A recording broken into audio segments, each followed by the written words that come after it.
샬롬, 좋은 아침입니다. 오늘 말씀은 요한복음 3장 16절부터 21절까지입니다.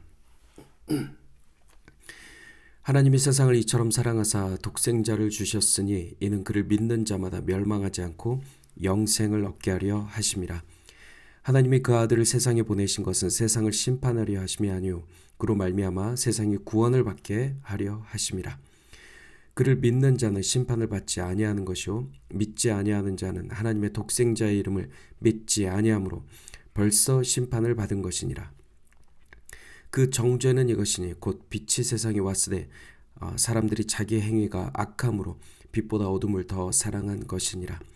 악을 행하는 자마다 빛을 미워하여 빛으로 오지 아니하나니 이는 그 행위가 드러날까 하며 진리를 따르는 자는 빛으로 오나니 이는 그 행위가 하나님 안에서 행한 것임을 나타내려 함이라 하시니라. 아멘. 예수님은 밤에 찾아온 니고데모에게 인자를 믿을 때 영생을 얻는다 라고 말씀하시면서 영생에 대해 구체적으로 말씀하셨습니다. 오늘 16절은 하나님이 세상을 이처럼 사랑하셨다 라고 하십니다. 세상은 무엇을 가리키는 것일까요? 요한은 앞서서 만물이 말씀으로 창조되었고 참빛이신 말씀이 어둠이 지배하는 세상에 들어왔다. 말씀이신 아들이 육신이 되어 이곳에 장막을 치셨다 라고 했습니다. 이 말씀은 아들이 우리 안에 들어오셨다, 임마누엘 하셨다라는 뜻입니다. 따라서 세상이라는 것은 죄와 어둠이 가득하면서 동시에 하나님의 회복과 구원이 간절히 필요한 사람들인 것입니다. 그런 세상을 하나님이 이처럼 사랑하셨다라고 하셨는데요.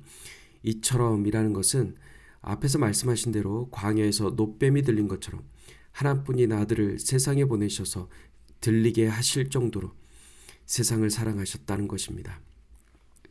하나님께서는 하나님이 창조하신 세상을 너무도 사랑하셨습니다. 우리의 영원한 생명은 이렇게 하나님의 사랑에서 시작되었습니다.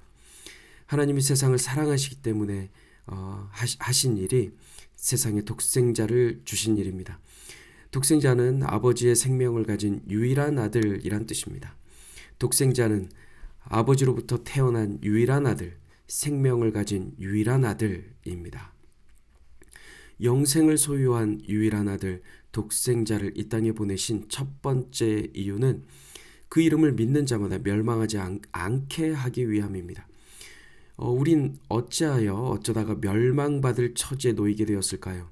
그것은 하나님께 불순종한 아담의 죄로부터 시작되었고 우린 그의 혈통을 물려받은 후손이기 때문입니다. 모든 사람이 죄를 범했고 누구도 하나님의 영광에 들어갈 수 없는 존재들이 된 것입니다. 그런데 하나님이 우리를 위해 독생자를 내어주셨습니다. 주여 우리를 구원하소서. 우리가 죽겠나이다. 갈릴리 바다 한가운데 풍랑 속에서 메아리친 제자들의 이 절규가 하나님께 들린 것일까요? 온 인류 중 단 한 명이 이러한 위기에 있었다 할지라도 하나님의 아들은 잃어버린 양을 찾아 이 땅에 오십니다. 각 사람을 향한 그분의 사랑은 죽음보다 강하기 때문입니다. 하나님의 아들이 이 땅에 오신 두 번째 이유는 영생을 주기 위함입니다. 이 영생은 창세전에 아버지가 아들에게 주어 그 속에 있게 한 것입니다. 하나님은 이 영생을 우리에게 주시기로 약속하셨고 이 영생을 주시기 위해 아들이 이 땅에 오시기로 창세 전에 영원 전에 이미 정해졌습니다. 그 약속대로 하나님의 아들이 이 땅에 오신 것입니다. 하나님이 아들을 세상에 보내신 것은 세상을 심판하려 하심이 아니요 그로 말미암아 세상이 구원을 받게 하려 하심입니다. 하나님께서 보내신 아들을 믿는 자는 영생을 얻고 심판받지 않습니다. 영생이 단순히 육체적 생명의 연장 그 이상인 것처럼 멸망하는 것 또한 단순한 육체적 죽음 그 이상입니다. 그것은 영원한 정죄와 하나님으로부터의 영원한 분리를 의미합니다. 예수님은 정죄하러 오시지 않았습니다. 예수께서 그들을 정죄할 필요가 없는 이유는 그들이 자신의 불신앙으로 인해 벌써 심판을 받았기 때문입니다. 예수님은 심판이 아니라 구원을 위해 오셨습니다. 그를 믿는 자들은 이미 영생을 누리고 있는 것이고, 믿지 않는 자는 이미 생명으로부터 스스로를 단절하여 심판 아래 있는 것이기 때문에 심판할 필요가 없는 것입니다. 심판이나 정죄의 집행은 예수님 다시 오실 때 미래에 이를 수 있습니다. 하지만 판결은 오직 그 사람이 하나님의 독생자의 이름을 믿었는지 여부에 근거하여 현재에 내려집니다. 판결은 현재에 내려집니다. 집행은 나중에 있으나 판결은 지금 내려지는데요. 그 기준은 믿음입니다. 주께서 지금 이 순간에 심판에 대해 판결하시는데요. 그 기준은 나의 의로움이나 봉사나 선행이 아니라 믿음에 달려 있는 것입니다. 그것은 하나님이 하신 일을 받아들이는 믿음이요, 그분께 사랑으로 순종하는 믿음인 것입니다. 그래서 오늘 본문은 줄곧 믿는 자는 멸망하지 않는다, 믿는 자는 심판을 받지 않는다 라고 말씀합니다. 믿음은 나의 어두움을 인정하고 참 빛이신 예수를 영접하는 것입니다. 하나님을 떠나 악했던 나의 행위와 어둠이 폭로될 때 그것을 있는 그대로 인정하고 빛 가운데 나아가야 합니다. 앞에서 믿는 자와 믿지 않는 자를 대조했다면 20절, 21절은 악을 행하는 자와 진리를 따르는 자를 대조합니다. 믿는 자는 진리를 따르는 자요, 빛을 따르는 자입니다. 예수께서는 빛을 사랑하는 자가 진리를 행하며 서서히 빛 안으로 들어간다고 하십니다.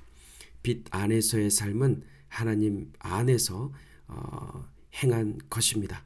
어둠을 미워하고 빛을 사랑하는 삶은 하나님을 사랑하는 삶이며 진리를 따르는 삶입니다. 만약 나의 이 행위가 아버지의 뜻대로 순종한 행위, 즉 믿음으로 한 행위라면 나는 담대하게 빛으로 나아가 그 행위가 하나님 안에서 행한 것임을 나타낼 것입니다. 이것은 진리를 따르며 내가 하나님 안에서 행한 것이기 때문에 나는 담대할 수 있습니다. 아버지의 뜻대로 행하여 이렇게 빛으로 나아가는 자는 정죄나 심판을 받지 않습니다. 나의 추함을 드러내는 빛 앞으로 용기 있게 나아가는 것이 곧 진리를 따르는 것입니다. 사랑하는 성도 여러분, 어제는 지나갔고 내일은 오지 않았습니다. 우리는 늘 현재를 살 뿐입니다. 지금 이 순간 어떤 이들은 빛으로 나아가고 어떤 이들은 빛에서 멀어집니다. 더 깊은 어둠으로 들어가는 형제자매의 손을 잡아 주님의 빛 가운데로 함께 나아갑시다. 그리하여 심판을 면하고 창세전 아버지가 아들에게 주어 있게 했고 우리에게 주시기로 약속하셨고 그 약속을 이행하기 위해 아들이 와서 우리에게 준 영생으로 지금 이 순간을 살아갑시다. 빛 대신 주님 앞으로 나아오십시오. 하나님 안에서 빛의 자녀로 살아가는 복된 하루 되시길 축복합니다. 샬롬.